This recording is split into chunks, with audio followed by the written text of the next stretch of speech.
let me say how pleased I am to be here and so happy to be received so well. I tell folks when I get greeted like this, I don't get received this well everywhere I go. So I want you to know that I appreciate it. It's something about being home. You know, God bless you. I got a proclamation, but before I get to that, I want to commend everybody associated with this splendid effort. Especially significant is this year's motto of peace and more peace. It is so important, and I hope the rest of the city knows what's going on here. I truly do. I will assure you if it was a problem, they'd know about it. And I hope that they are aware of what's going on here, because it's wonderful.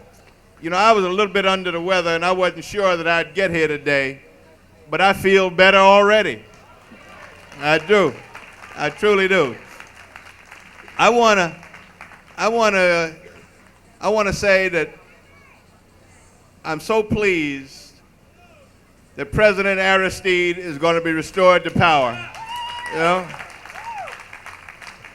I've had the privilege to be in his company on several occasions. He's a quiet, mild man with steely strength. He proves beyond a doubt that you don't have to be loud to be strong. He's a strong man of the cloth. And I got to tell you, one of the favorite pictures I've got of all time was taken in Washington, D.C. at a church during the time of this last presidential inaugural. And there's a picture that I was able to get in along with Nelson Mandela and President Jean-Bertrand Aristide. And I got to tell you, I looked at that picture and said, boy, that's history. And Nelson Mandela, as you know, is in this country right now. And black South Africa is going to be free very soon. Very soon. And I don't want to fail. Where's the judge? Is the judge up here? Judge Sterling Johnson is here somewhere. And I don't know how many of you know him, but he was for a long time the special narcotics prosecutor, and then he became a federal judge. And it was he who issued the order, the federal order that said that those Haitian refugees being held in Guantanamo Bay ought to be released and free. And I don't know where he is, but you need to know. You need to know about him, Sterling Johnson, and our children should know about him. And where's Sterling? Sterling, where are you? Raise your, there he is out there. Sterling Johnson, judge, federal judge. Sterling Johnson. I want to take just a minute to talk to the children, because whenever I get an opportunity to talk to young people, I got the same message. And I deliver this same message to all children. African American children, Jewish children, Irish children, Latino children, all children, same message. Children truly constitute our future. And I want to make this point. Children, what's important, and children, are y'all listening? Children, y'all listening? Let me hear you. Children, you hear me? Okay, very good. You got to study hard and stay in school and learn to read and write and count and think. For if you can think, you can reason. And if you can reason, nobody can ever take it from you. You cannot lock up the mind. You hear me, children? And you can be anything you want to be. You can be a teacher. That's a good thing to be. You can be a member of the clergy. You can be a business person. You can be a physician or a lawyer. Be anybody you want to be. Dr. King said the important thing is that you realize your potential. So if you decide you don't want to be any of those things, if you decide you want to be a street sweeper, that's all right too. You just be the best blasted street sweeper anybody ever saw. That's what Dr. King said. It's very important that you be the best that you can be. And if we adults somehow or other fail you, don't you dare let that stop you. You hear me? You rise above whatever barriers we place in your way, and you succeed anyhow because it's your life. It's your life, and you must not fail. And children, violence is the answer to nothing. Violence is the answer to nothing. An eye for an eye and a tooth for a tooth will sooner or later leave everybody blind and toothless. It makes no sense.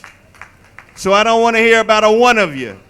Not a one of you telling me that you got involved in some violent behavior and got in a lot of trouble because somebody dissed you, stared at you on the subway. Children, on a day like today, think about it. You can live 100 years, maybe more. Who knows, medical technology being what it is. You should not waste your life on nonsense. Because you can do anything you want to be. You can. And I know one thing. You know you can be mayor. Right? You got that. We're clear about that. And let me talk to you about just two more subjects real quick. One, I don't care if it's your very best friend in the whole world. If it's the best friend you ever had, even if it's a relative, don't ever let anybody induce you to experiment with drugs. Drugs demean and destroy. Nobody can handle it. You can't handle it, I can't handle it, nobody can. It'll kill you. So don't let anybody lead you then to that trick bag. It is bad stuff. And one other thing, children, big children and adults.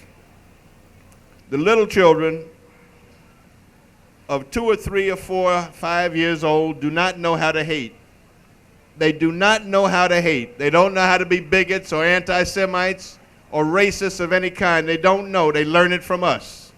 So we've got to be superior role models and teach our children, and the big children have to help the little children because everybody stands on somebody's shoulders. Everybody. And let me tell you something. Sometimes I meet people, and they got a shiny new MBA degree or a law degree, medical degree, and they said, I did it all myself. Worked my way through college, had 3 jobs, nobody ever gave me anything, they say. They say, I did it myself. I say, they're dead wrong. Everybody stands on somebody's shoulders, and they too do. And what I mean by that is the shoulders of Malcolm X and Martin Luther King Jr. and people like Sojourner Truth and Harriet Tubman.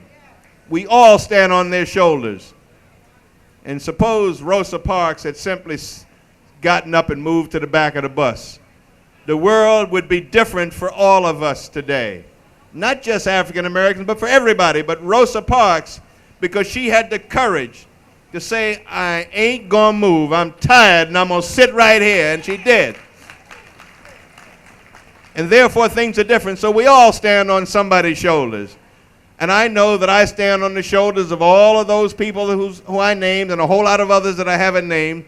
And I stand also on the shoulders of Percy Ellis Sutton, who first ran for mayor in 1977. That's why I was able to succeed. And so with my brother Marine here, Richard, God bless you, I got to tell you, you know, this morning, the first thing I did when I got up this morning was to call the staff and said, I think I feel well enough to try to make it, today.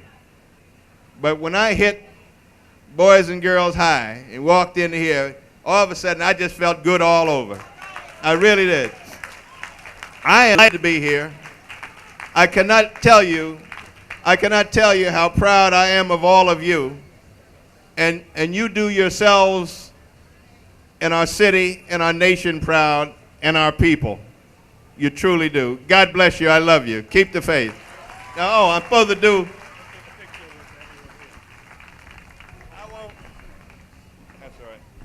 I won't read this proclamation except to say that it proclaims July 1st through 5th, African Street Festival Week. We're gonna,